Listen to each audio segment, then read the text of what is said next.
Hey guys, it's Steve and I was talking to my sister the other day and she was saying that she needed more. Something to inspire her more to go out and do things and be a better person. And that got me thinking, what is it that would inspire her? What would motivate her? What does she find meaningful in life?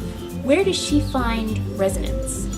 And that got me thinking, where do I find resonance? I find my inspiration in the magnificent little intricacies of the universe. The intricate details of life and creation. For example, with music. I love music, and in Western music, there is a traditional voicing of 4 parts: soprano, alto, tenor, bass, and each of these 4 parts has their own moving part that are completely independent of each other, and yet they all fit together so perfectly to form beautiful harmonies.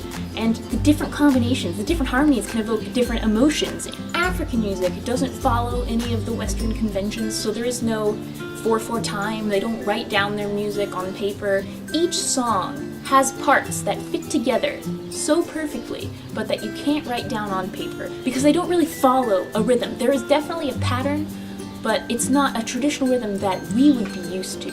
And yet, everyone knows how to join in on that complex rhythm and play the song together. And music is more than just notes. What really makes music great and meaningful and emotional and powerful is the little details. The time signature, how many beats are in a measure, the dynamics, how loud or soft does it get, does it change dynamics, does it build, does it grow, does it back off and quiet down? Are there certain style markings about a way that you should play it? Accents can make a world of difference. If you play a note normal, and then accented, and then very short, and then longer and legato, it can change the whole meaning of the music, and it's these little tiny details that really make music great. You can also see those little details in language and the way that we speak with each other. It baffles me how humans can understand such a complex language. How do they know what things mean? How do you transfer words from different languages? How do you understand a conversation? How is a language learned? How is it distinguished? When I'm at work, there are a lot of people who come in who speak Spanish and I don't know how to talk to them because I don't speak Spanish. And it makes me very happy to hear other people speaking in Spanish because I have no idea what they're saying. How do these random syllables mean things to people? They don't mean anything to me. I can't understand them at all. And yet, these people know exactly what every letter means, and they can communicate their entire lives with it. Even within our own language, there are sayings and phrases. It surprises me when kids come up to me and they say like short phrases that are kind of witty and like old-fashioned. Like, where did they hear that? How did they learn that? How did they know to put those words together? Just language comprehension in general. There are so many little tiny pieces of it that fit together to make a complex language. I'm still confused by Chinese and Japanese writing because those aren't letters spelling words. Those are just whole words. There must be a different symbol for every word in the language. That's a million different symbols, and they have to know each tiny little detail of each symbol to know what they're saying. It's amazing. Another place you see these details is in nature. Each tiny little organism in the world has its own different, distinct, unique purpose, and yet they all come together so perfectly to create an ecosystem. They balance with each other, and there are such specific conditions for the perfect balance that is made here on Earth. Another place you see this is with people. Every person is unique and different in their own ways. They have different hopes and dreams, different talents and skill sets, different appearances and physical traits, but they are all humans and they all work together to form a society. All these little tiny details coming together to form something balanced.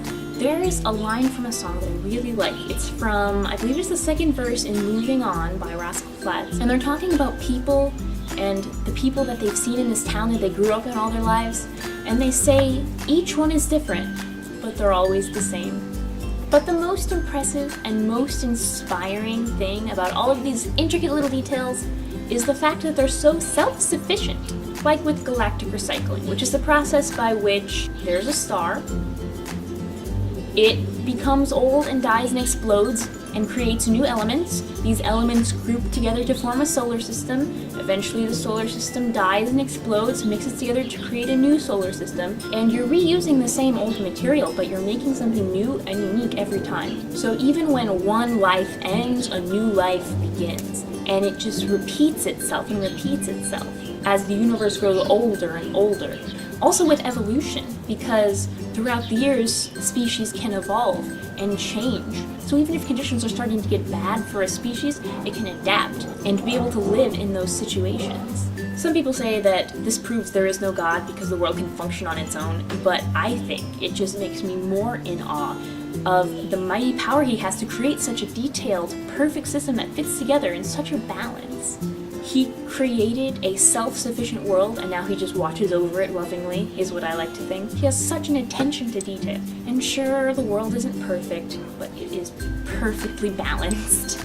One of my favorite parts in the book The Fault in Our Stars by John Green is when Hazel's father gives her some very wise advice. The whole book, Hazel and Augustus talked and argued about how short and unfair life was, and how whether or not your life mattered if it wasn't lived for the greater good. And in this scene, Hazel and her father are sitting on the couch, watching TV, talking about Hazel's favorite book, An Imperial Affliction. I'd like to read a page or two from this scene. "So, I read An Imperial Affliction while you guys were gone," Dad said. I turned my head up to him. "Oh, cool. What'd you think?"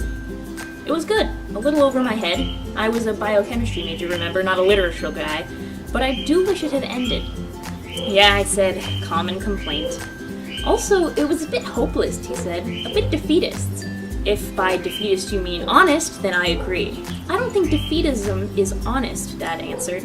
"I refuse to accept that." "So, everything happens for a reason and we'll all go live in the clouds and play harps and live in mansions?" Dad smiled.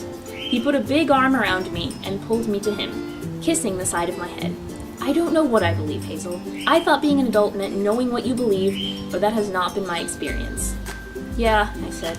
"Okay." He told me again that he was sorry about Gus, and then we went back to watching the show, and people picked a house, and Dad still had his arm around me, and I was kind of starting to fall asleep, but I didn't want to go to bed. And then Dad said, "You know what I believe?" I remember in college I was taking this math class, this really great math class taught by this tiny old woman. She was talking about fast Fourier transformers, and she stopped mid-sentence and said, "Sometimes it seems the universe wants to be noticed." That's what I believe. I believe the universe wants to be noticed. I think the universe is improbably biased toward consciousness, that it rewards intelligence in part because the universe enjoys its elegance being observed. And who am I, living in the middle of history, to tell the universe that it, or my observation of it, is temporary? "You are fairly smart," I said after a while. "You're fairly good at compliments," he answered. So that's what inspires me, but what's the purpose of all those little details? Why bother? What's the point? Some people find meaning in having a role or a job in society, or by caring for another person, by having and raising children, or taking care of a pet. And some people simply find meaning in trying to be happy and finding a balance in their life. My purpose is to appreciate those tiny little intricate details and to pass on the love that God shows me to those around me. Where do you find resonance? Think about it. See you guys.